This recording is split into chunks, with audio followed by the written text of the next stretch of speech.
Hey, welcome back to Daily Hope. I've been taking you through really an exercise to start your new year. If you missed either of the last 2 days, I would encourage you to go back and watch them because on day one, we wrote out on a blank piece of paper, what would I ask God for? The sky's the limit. Ask him anything. By the way, you can write down 100 things and then kind of narrow it down and talk to God as you do that.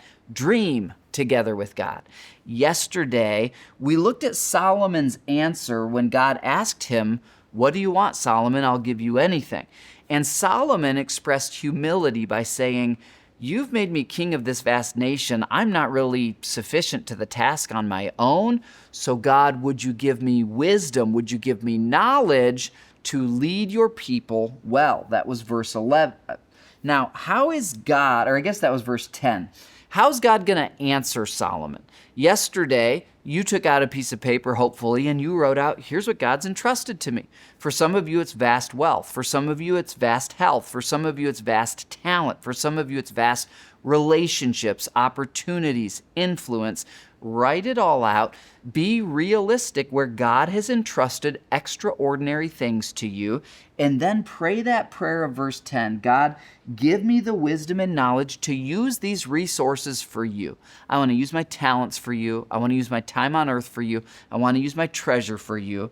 How does God respond to Solomon when Solomon prays that way? He responds in verse 11. God said to Solomon, "Because your greatest desire is to help your people, and you did not ask for wealth, riches, fame," God knows what humans normally want, "or even for the death of your enemies." Some people want that. Or, Solomon, you didn't ask for long life. God knows all those are the normal things people would ask for. But rather, you asked for wisdom and knowledge to properly govern my people.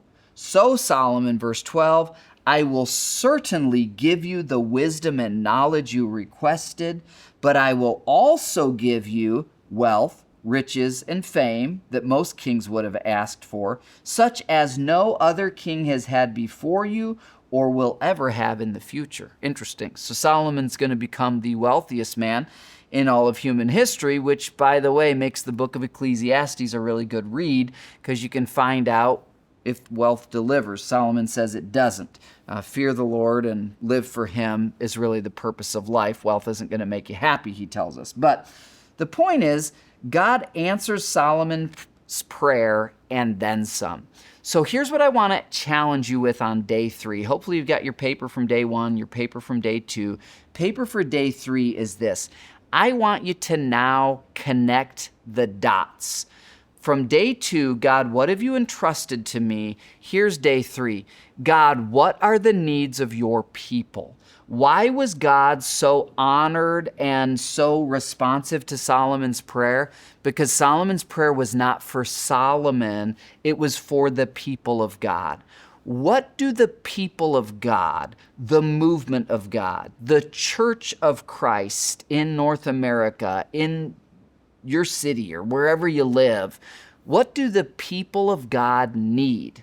And where could you connect the dots from your talent, your treasure, your influence, your relationships to what the people of God need? And today on that third piece of paper, say, God, I'm humble about what you've given me. It belongs to you. I'm asking for knowledge and wisdom to use what you've entrusted to me to help your people.